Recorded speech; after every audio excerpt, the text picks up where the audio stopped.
Fala pessoal, tudo beleza? Sejam muito bem-vindos ao Conversa de Nerd. Eu sou o Saulo Ferreira e hoje estou passando aqui para conversar com vocês sobre o episódio 6 de Pacificador, hein? Eu não consegui trazer a live como eu faço toda semana, a live de análise, mas eu não podia deixar esse episódio passar sem eu comentar e trazer aqui a minha análise, mesmo que nesse formato mais descontraído, mas trazendo a minha opinião sobre esse episódio, sobre essa série que surpreende a cada nova semana. Então aqui eu vou comentar com vocês um pouquinho do que eu achei, deixar a minha opinião, mas eu também já quero saber a sua opinião, hein? Comenta aí o que você está achando da série e o que achou especificamente do episódio 6. E já lembra, se você está assistindo aqui e ainda não é inscrito no Conversa de Nerd e curte esse conteúdo de DC, Marvel, quadrinhos, filmes e séries, se inscreve porque nós temos muito conteúdo legal aqui para vocês, beleza?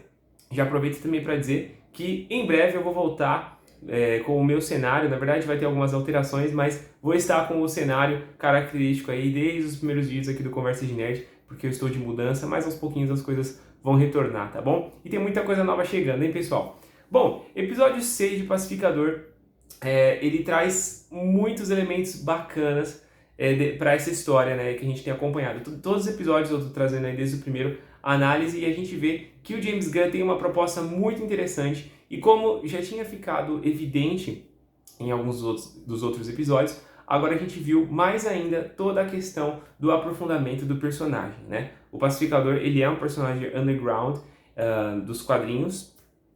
Inicialmente não era da DC, né? Mas depois, quando ele foi trazido para DC, e o James Gunn gosta de fazer isso, né? Fiz isso com os Guardiões da Galáxia e agora fiz isso também com o Esquadrão Suicida, pegando personagens mais underground, mais desconhecidos e dando ali uma visibilidade para eles. E aqui no caso do Pacificador, ele está transformando o cara realmente em um herói, porque a gente vê a cada episódio que ele tem problemas internos gigantescos. Aqui nesse sexto episódio ficou evidente que foi justamente por conta da morte do irmão, né? Que ele foi responsável pela morte do irmão, ele brigou com o irmão e foi o primeiro trauma, né? Foi justamente por causa da morte do irmão que ele foi responsável, que o primeiro trauma surgiu. E o pai dele treinou ele desde pequeno para ser uma máquina de matar, né? E ele iniciou a vida, como no episódio 5 mostrou, a vida dele de pacificador como um herói, tanto que tem o jornal falando lá do Homem-Pipa, né? Que lutou contra o Homem-Pipa e o prendeu, inclusive ele fala isso de novo lá para as crianças nesse episódio 6, mas depois ele acaba seguindo por um caminho em que ele acaba matando várias pessoas e ele vira um cara inescrupuloso. É por isso que lá em Esquadrão Suicida ele tá assim, né? Mas aqui a gente vê e ele realmente reconhece isso.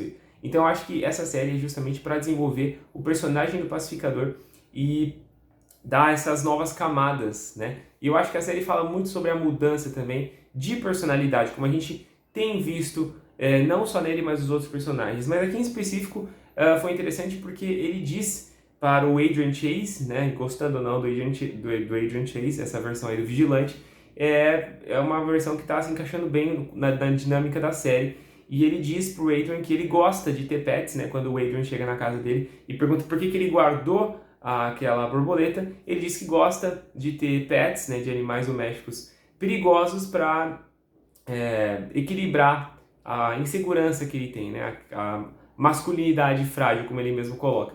Então a gente vê que ele a todo momento quer se provar, inclusive até mesmo para o pai dele, né? Ele só consegue ter um pouco de reconhecimento do pai quando ele mostra que ele é uma máquina de matar, que ele matou pessoas, ou quando ele fala coisas perversas como a história lá do Sanguinário. E aqui nesse episódio a gente vê tudo isso culminando na personalidade do Pacificador, do Chris.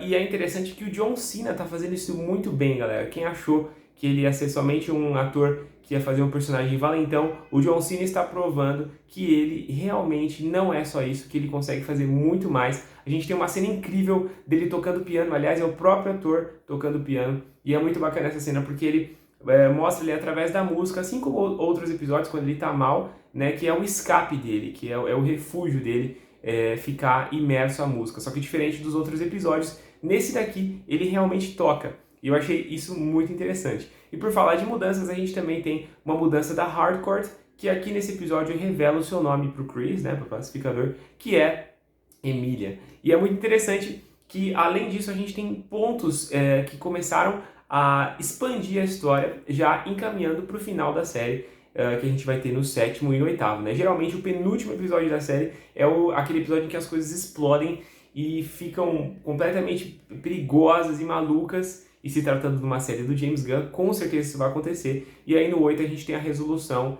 e o fechamento da história e um possível gancho, que eu não sei se vai ser para um próximo Esquadrão Suicida ou se para uma segunda temporada. Mas o ponto é que agora a Adebayo descobriu, né, que o Murn é uma borboleta, e ela também descobre que a Harcourt já sabia, ela conseguiu sacar ali com os seus próprios talentos investigativos, por assim dizer, né? Ela é uma ótima agente, inclusive.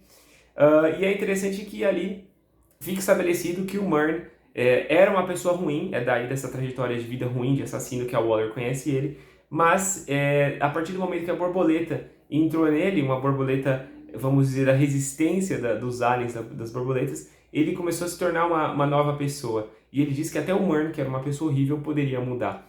E é interessante que a própria borboleta já tem essa característica de mudar, afinal ele está se opondo, ela, né, no caso, a borboleta está se opondo a toda a sua espécie, porque, conforme ele conta, eles vieram para a Terra e eles estavam vivendo pacificamente até entender que eles tinham perdido o seu planeta, né, natal, mas eles entendem que eles podem fazer o bem melhor do que o próprio ser humano. Então eles vão começar a se infiltrar nos seres humanos, por isso que eles começam a pegar cargos de poder, né? E aí a gente vê depois que o objetivo é justamente esse, por isso que tinha aquele político, né, que o vigilante até acaba matando quando começa toda essa questão aí das borboletas ser revelada. E aqui o Murn explica justamente isso, que eles querem dominar a Terra porque eles acham que vão ser melhores, né, no caso, do que os próprios seres humanos. Então na cabeça deles isso realmente faz um sentido, só que pro Murn ele acha que não, porque ele não pode simplesmente sair assassinando pessoas, né, como eles estão fazendo.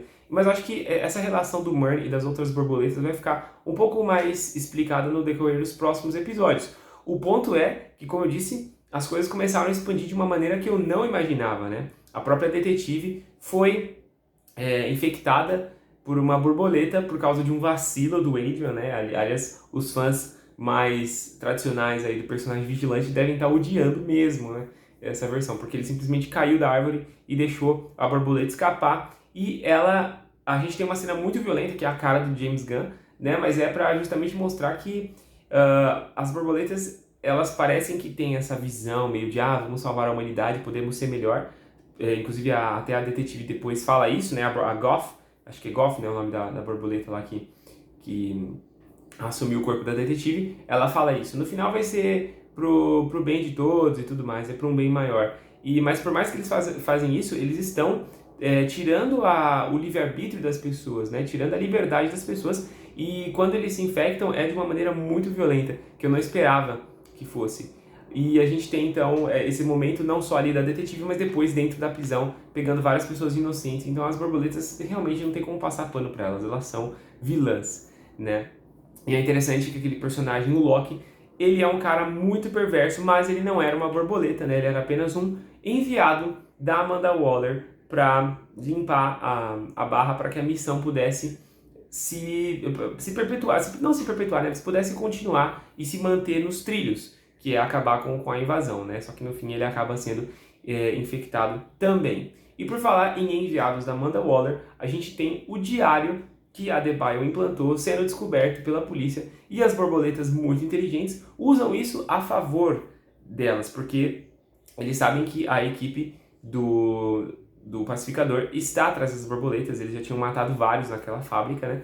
E é muito interessante que eles pegam isso e usam a favor para justamente mover todo o exército, enfim, toda a força policial para cima do pacificador, para que eles consigam acabar com ele, aniquilá-lo, né? E eles querem fazer isso, por isso que eu acho que o próximo episódio, principalmente o 7, vai ser uma coisa muito louca e eles vão brigar demais. Eu acho que vai ser muito interessante, vai ter muita cena de ação e vai ser bem bacana de ver. Com certeza, no meio dessas cenas de ação, muita piada xarope, piada escrachada, mas talvez uma nova abordagem do Chris, que ele diz que não se importa de matar alienígenas, né? Mas ele se importa com a vida humana. Inclusive, ele não deixa o Adrian Chase matar a policial, e ele fica muito mal quando ele vê o Loki matando aqueles policiais inocentes, né?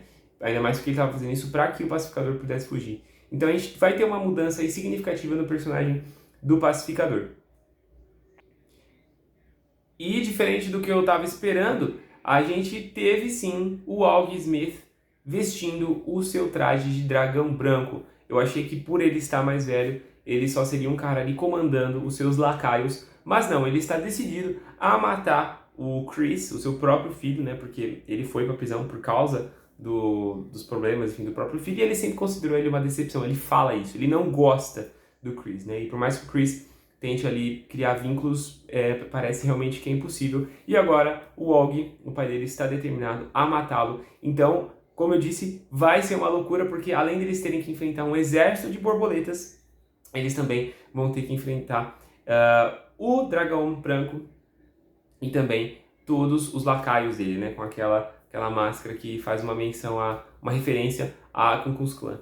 Então, vai ter muita ação no próximo episódio. E eu acho que o Pacificador vai acabar matando o próprio pai dele. E eu acho que vai ser um momento de rompimento ali dessa história trágica que ele tem. Inclusive, a menina lá na escola pergunta se ele tem uma história de origem. E ele já fica, né, meio que travado ali, porque realmente a história de origem dele vem de um pai abusivo, completamente louco. Mas é isso então que eu tinha para conversar com vocês, pessoal. Tô curtindo demais essa série e espero que eu continue curtindo aí, mas tenho certeza que sim, o 7º e o 8º episódios vão ser muito bons. Eu vou aqui assistir e a partir da semana que vem já volto com as lives de análise, tá bom? E também aos pouquinhos aí retorno com o meu cenário pra gente continuar conversando desse assunto que a gente gosta tanto, tá bom? Não se esqueça de deixar o like porque isso ajuda bastante e se ainda não é inscrito, se inscreve e ativa o sininho de notificações porque temos muita coisa legal já postadas e muita coisa nova chegando também, beleza? Eu vou ficando por aqui, um grande abraço e até a próxima Conversa de Nerd. Fui!